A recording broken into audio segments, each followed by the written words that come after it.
This podcast is sponsored by ebookit.com, self-publishing solutions for the independent author and small press. Visit us today at ebookit.com. Hello and welcome to the Toastmasters Podcast, the official podcast of Toastmasters International. Hello everybody and welcome once again to the Toastmasters Podcast. My name is Bo Bennett and I am joined by my good friend Ryan Levesque.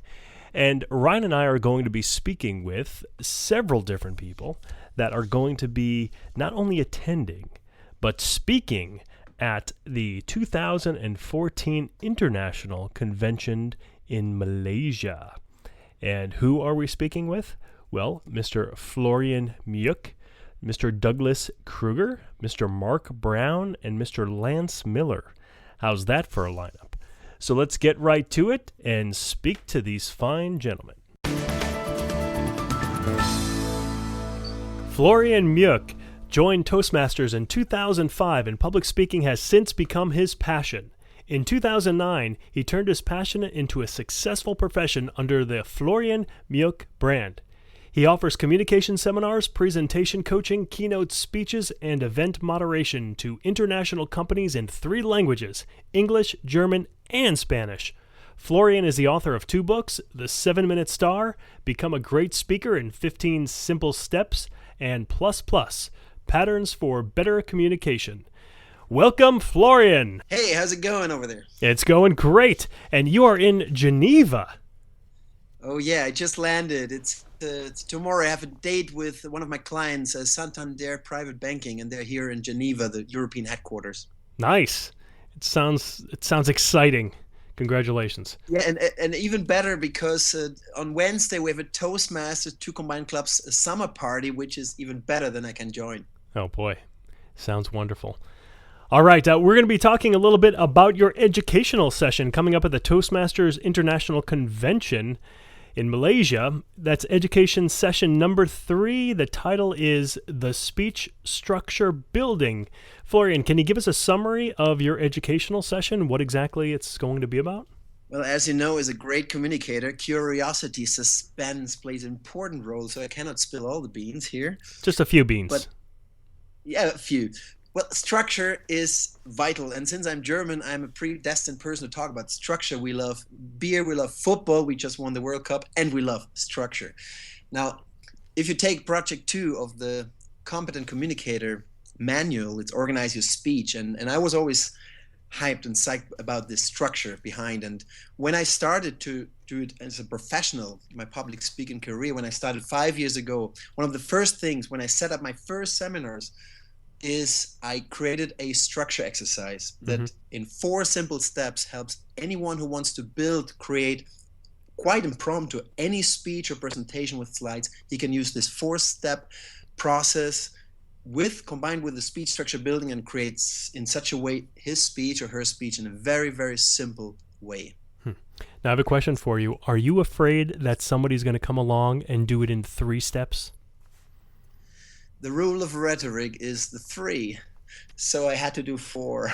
All right. It doesn't matter. Be a copycat. It doesn't matter. It's not rocket science. It's based on a visualization of project number 2. It's like a Greek temple, but like Mark Hunter, and I think you interviewed Mark Hunter in your podcast as well. My friend from Australia said, what makes the speech structure building special is but that bean I cannot spill right now.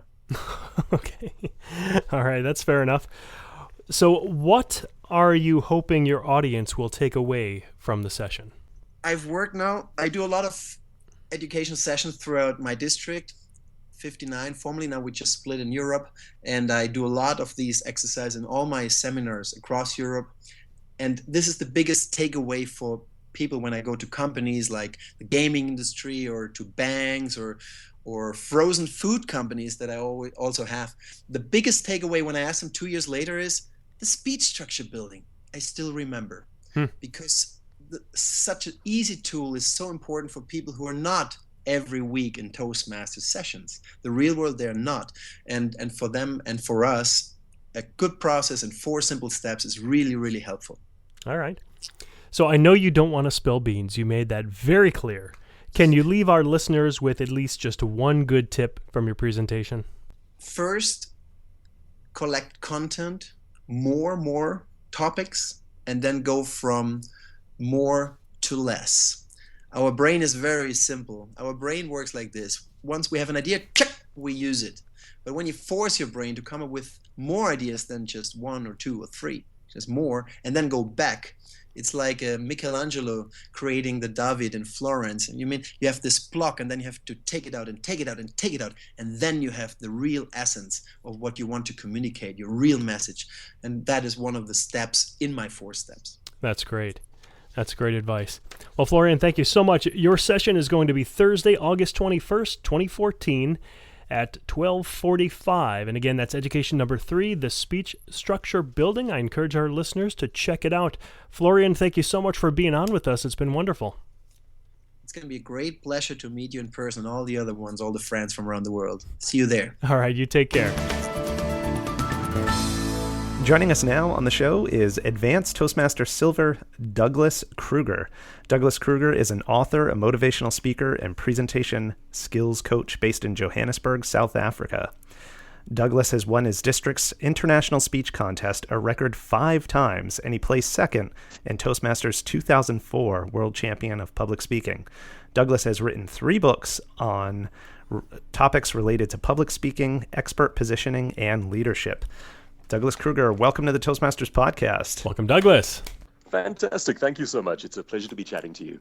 Great. So, Douglas, you are going to be presenting a session at the international conference entitled How to Position Yourself as an Expert.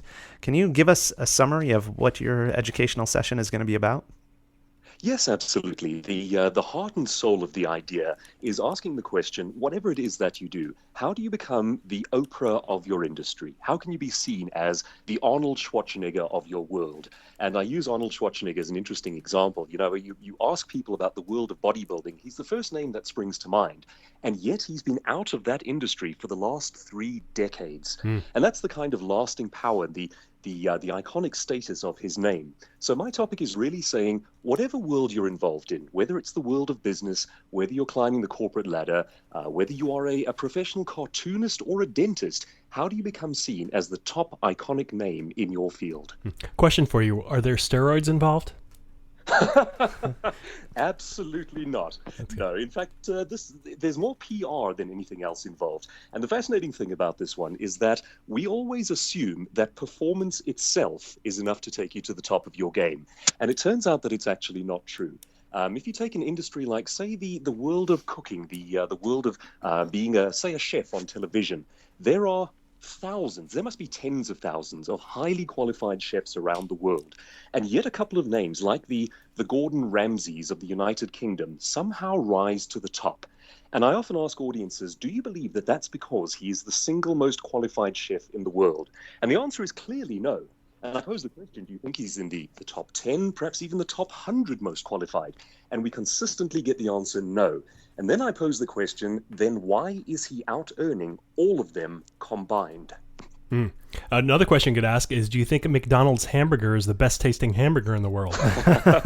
Yes, and in fact, actually, that's a very good argument. What you're looking at there is this incredibly strong brand and this iconic status of a brand. It's recognized all around the world. I mean, here I'm talking to you from Johannesburg in the southern tip of Africa, and McDonald's is a household name, and it's like that anywhere that you go.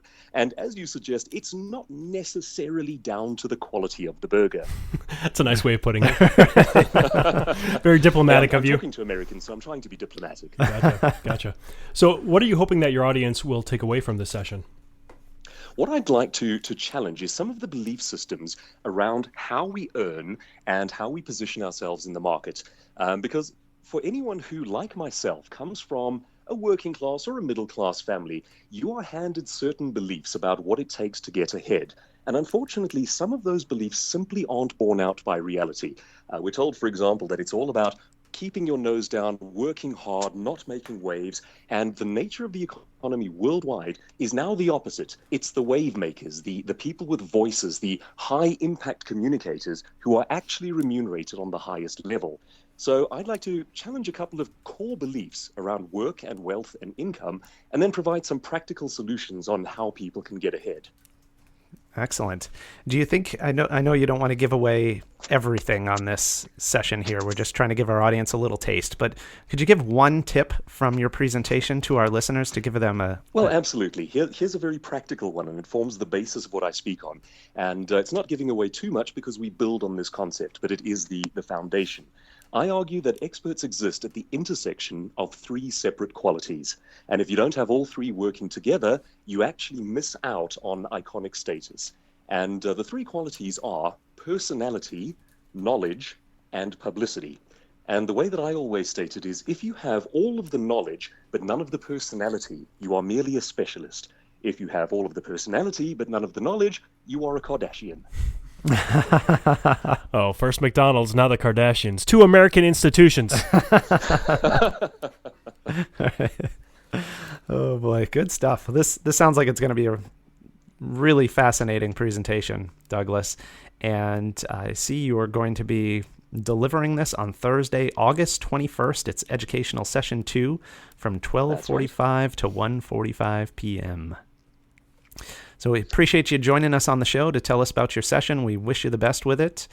And thanks for coming by. Yeah, thank you. It's an absolute pleasure. I will see you in Kuala Lumpur. All righty. Take care. Lovely. Bye then.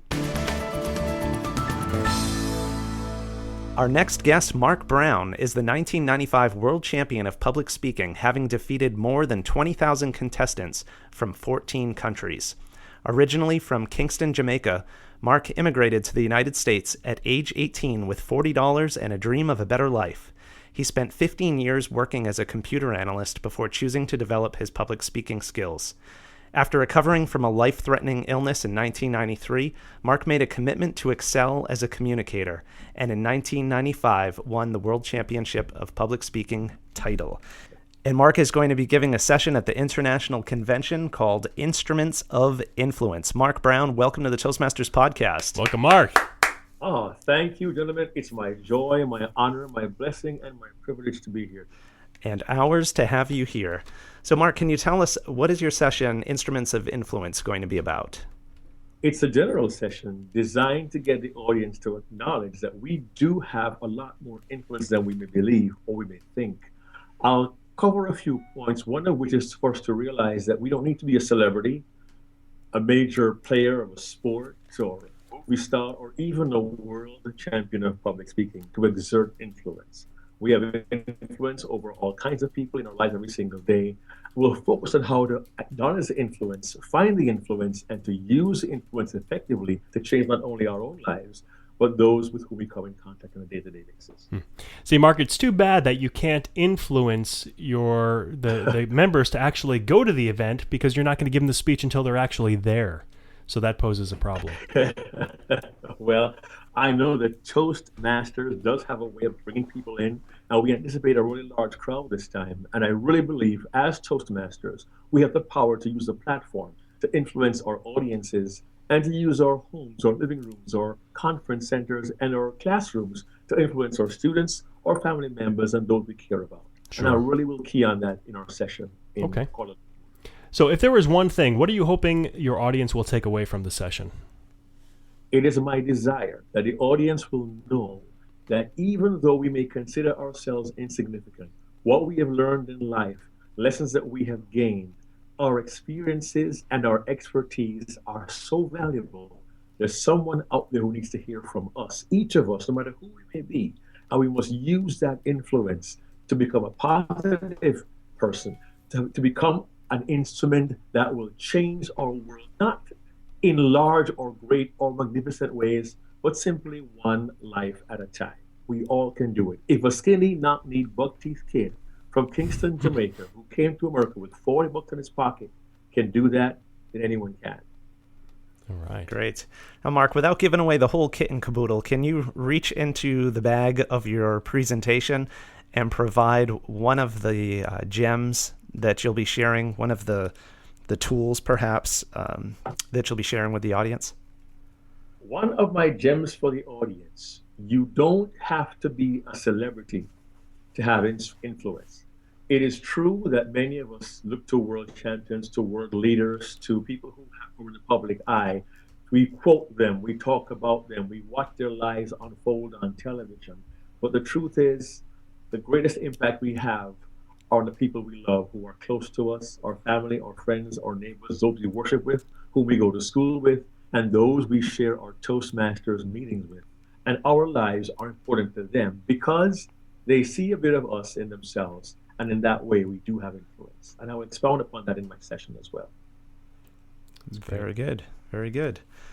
Well, Mike, we certainly appreciate you taking the time to come on the show and share a little bit about your session with our audience. And again, Mark's session, Instruments of Influence, is scheduled for Friday, August 2nd from 4 to 5 p.m. It is a general session, so encourage everyone to check it out for sure. Mark Brown, thank you so much for joining us today. Thanks, Mark.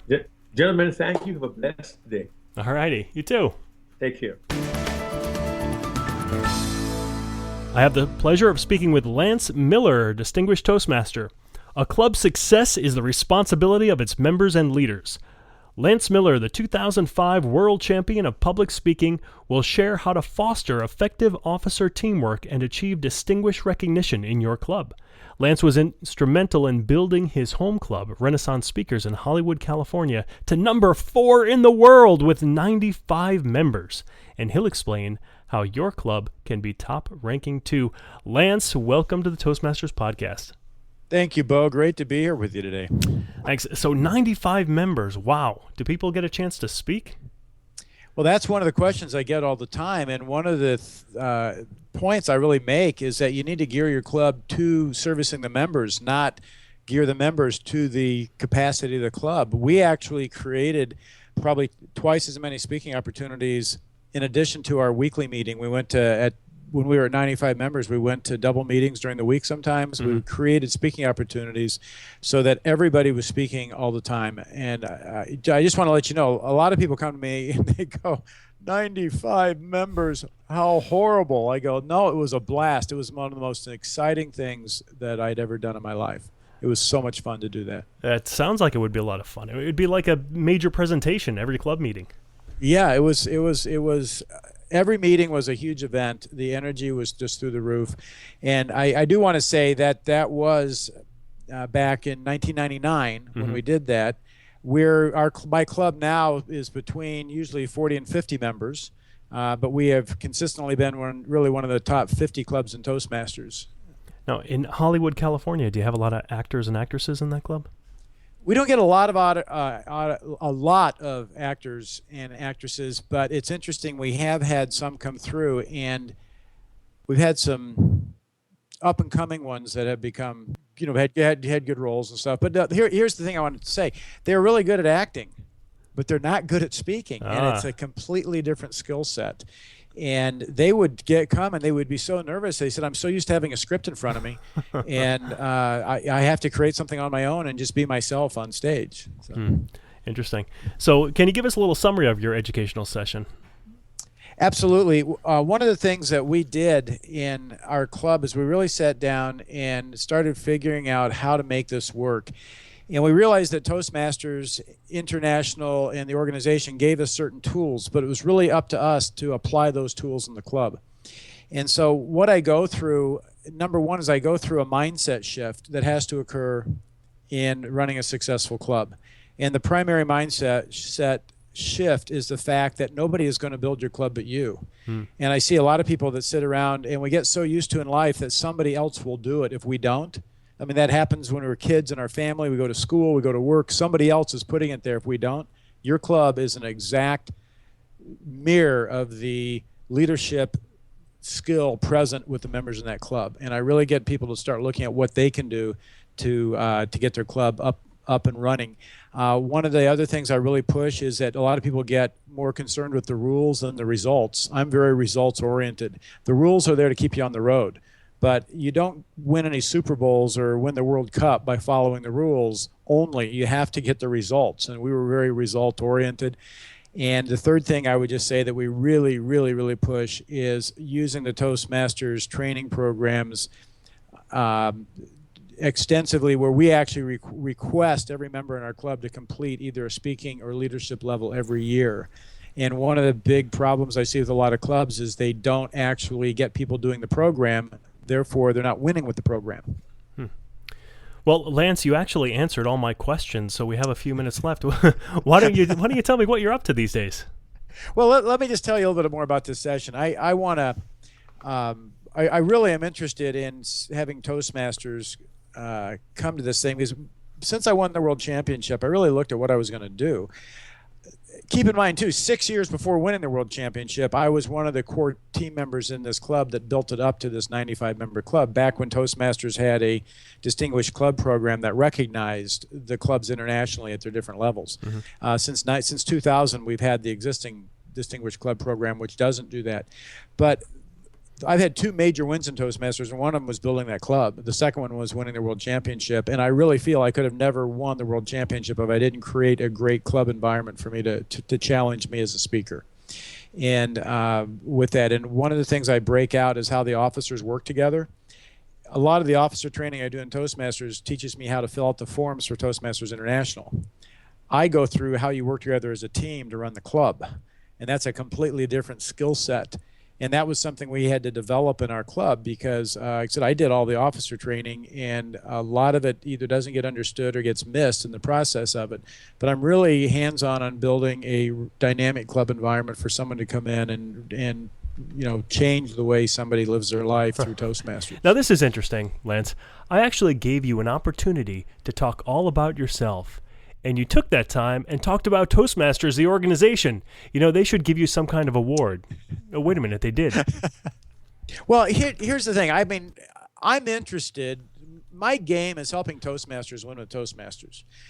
This organization and the opportunities I've had with it have changed my life so markedly, because it really gave me a place that I could come into and make mistakes and fail and screw up and not get killed for it. Because when I was into my business environments and I was making leadership mistakes, man, people were upset. In Toastmasters, I could come in and make a leadership mistake, and we had this great team, and we go, well, that didn't work. Great, let's figure out what will work. And I really learned my leadership style. I learned my strengths. More importantly, I learned my weaknesses and how to make them into strengths.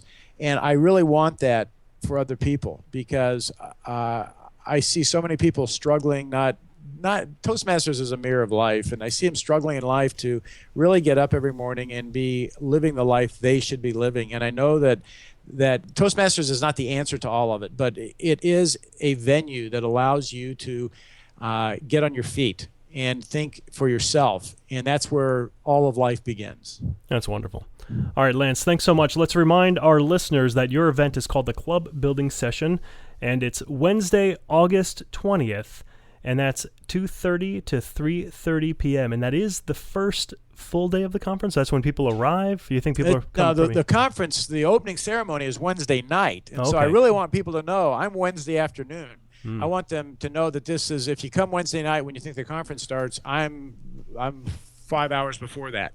But come to this thing. I will guarantee you that you will have a blast, and I'm going to guarantee you that you will have an insight into Toastmaster meetings and clubs that you have never heard before, because that is the feedback that I constantly get from the over 50 districts that I've gone out to and done this training for, and watch people come alive realizing how they can win with Toastmasters. All right. Sounds great. Lance, thanks so much for being with us. I appreciate it, and have a great time there in Malaysia. Hey, my first trip to Malaysia, I'm really looking forward to it. I've got a ton of emails from people who want to take me out and show me around. I'm excited to meet the Toastmasters there and meet all my new friends. All right. You take care. Bye-bye.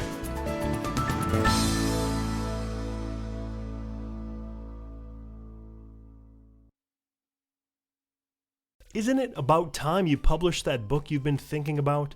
We can help with that. At ebookit.com, we've been providing authors and small presses with ebook publishing services since 2010. Visit us today at ebookit.com and let us know how we can help you.